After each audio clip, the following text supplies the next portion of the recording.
to iku. Jabariyah, Qadariyah. Ya. Aku hafal. Macem-macem itu gak bener kabeh. Nah, niki sing Makanya video Nabi Muhammad nih. ngomong Islam pecah jadi 73, kabeh sesat sing bener siji. Nek pintu sing bener, golek ono bahasa langite. Karena bahasa langitnya sama, yang disampaikan Yesus, yang disampaikan Buddha, yang disampaikan semua nabi-nabi yang pernah ada, baik itu Buddha, Hindu, Kristen, sama bahasa langitnya. Tapi ketika masuk ke dalam bahasa manusia, bahasa kata-kata menjadi beda. Dualisme kan ya? Hah? Dualisme ya? Pasti ketika masuk ke dalam bahasa, masuk ke dalam dualitas. Karena bahasa itu selalu terkait dengan dualitas, baik buruk. Amin.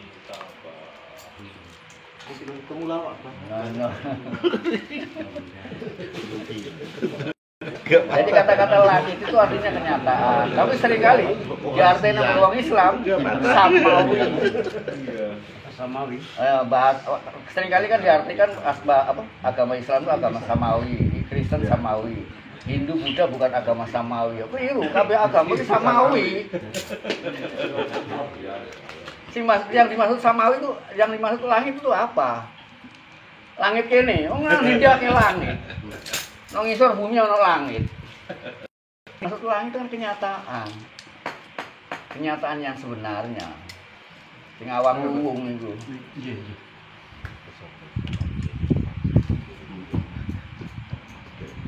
Sama seperti ini ya. Katakanlah ini sebagai metafor kenyataan. Ini metafor ya. Ketika kita melihat kenyataan ini, kita melihat semuanya, melihat semua yang ada di sini kan serentak. Ya, semuanya ada secara serentak.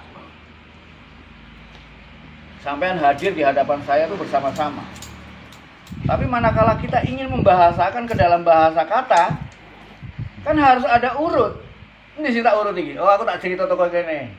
Si A, si B, si C, diurut. Nggak mungkin kita menceritakannya secara serentak. Urutan.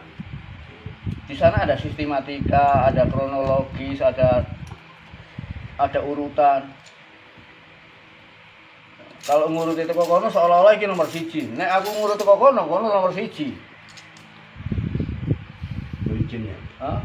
Siapa yang bahasa langitan, siapa yang ada di langit ini? Ya bahasa langit itu bahasa kenyataan. Turunnya kan dari langit. Iya, artinya Yang kenyataan tuh menurunkan di langit itu siapa? yang dimaksud menurunkan artinya diturunkan menjadi bahasa manusia, bahasa bumi. Menjadi kata-kata. Seperti sampean sekarang ini bertemu dengan Hyang. Misalnya, saya ini tulisan apa yang sampean alami ketika ketemu Hyang. Nah, ketika ditulis itu menjadi bahasa bumi. Sebelum ditulis itu bahasa langit. Itu sing jenenge tulis tanpa papan. Kitab teles itu. Itu tersimpan dalam memori kita. Nek sing ngalami, sing gak ngalami yo nek maca tulisan ya kudu ngapalno. Tapi kota-kotaan di kondisi kita kan isar mojo. Bahasanya bahasa Indonesia dulu. Arab kan teko kanan. Oh. Kiri. Jawa kan teko kiri kanan. Kiri kan teko lugur. Nah, iya itu bahasa Teko bumi. isar mojo. Bahasa apa nih? Hah? Ya wis pokoke ngarang dhewe ae gak apa-apa. Ini kan bahasa langit, bahasa bumi. Nah, ini saat ini bahasa bumi di sana. Nek bahasa langit gak ana tulisan apa-apa. Di sana nggak ada tulisan, makanya tanpa tulis, tanpa papan. Jadi Quran. Nah, Kita tulis itu Al-Quran.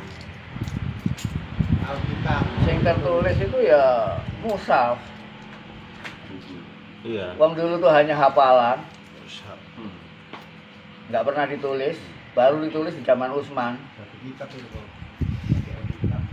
Al-Quran. Sebelum zaman Utsman belum ditulis, masih hafalan. Dihafalkan pun itu untuk menjaga agar jangan sampai hilang. Di zamannya Yesus nggak ada hafalan, ingatan. Sehingga di zamannya Yesus tuh semua ajaran Yesus tuh diajarkan secara tutur tinular. nggak dihafalkan. Sehingga setiap orang punya ingatan yang berbeda. Makanya setiap Injil itu beda-beda. Ada Injil 4, ada Injil Markus, Matius, Yohanes. Itu beda-beda cara penyajiannya. Masing-masing si pembawa Injil itu punya ingatan yang berbeda, bahasa yang berbeda, pemahaman yang berbeda terhadap peristiwa. Nah, sedangkan Injil yang dipercaya oleh Kristen sekarang bukan Injil yang sebenarnya. Itu Injil dari para pengikutnya Paulus. Bukan apa? Di situ kan ada apa? Matius, Markus, Yohanes, Markus. Itu bukan muridnya Yesus. Itu pengikutnya Paulus. Roma ya. Iya, dan apa? Penulis Injil ini sama sekali nggak pernah bertemu dengan Yesus. Yang disebut dengan Injil 4 ini. Sedangkan Injil yang asli itu disimpan dipatikan dan nggak boleh dibongkar. Itu banyak jumlahnya, ada Injil Maria, Injil Petrus, Injil Barnabas, itu asli semua. Yang asli ini kalau dibongkar nggak jauh beda dengan Quran.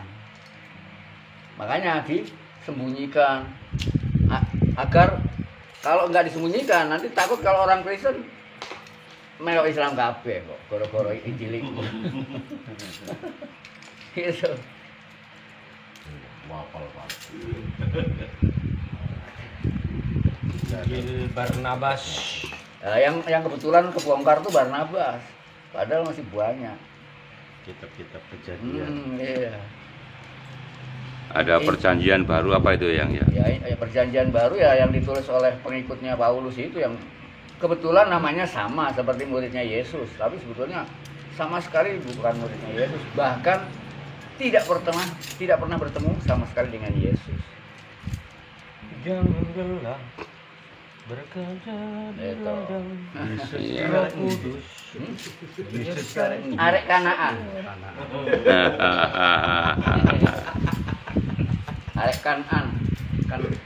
Kanaan atau Kanaan. Orang Islam nyebutnya Kanaan. Terakhir. Nah,